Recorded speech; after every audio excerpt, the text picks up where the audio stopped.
Magandang araw, Pilipinas. Ako si Respi Bermug para magbahagi ng public health news.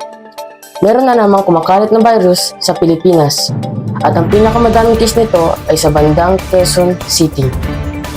Ang pangalan ng virus na ito ay pertussis o sa mas kilalang tawag na whooping cough.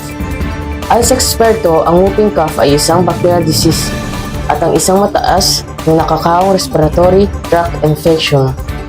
Upang makaiwas sa sakit na ito, sundin ang mga payo ng eksperto tulad ng sapat na pahinga, pag-inom ng maraming tubig, at pagkain ng konti para makaiwas sa pagsusuka. Iwasan din ang paglalagi sa lugar ng usok ng sigarilyo.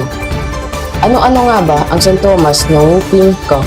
Sa unang yugto ng sintomas ay pagbahing, runny nose, baradong ilong at iba pang sintomas ng sipon. Kasama na ang mahinang pag-ubo. Kung ikaw naman ay nakakaranas ng sintomas, mataas na lagnat, madalas na pagsusuka, o senyales ng dehydration, mas mainam na kumonsulta sa doktor para tayo ay magligtas at malusog. Muli, ako si Respi Bermug, ang nag-uulat para sa Health News. Magandang araw sa inyong lahat.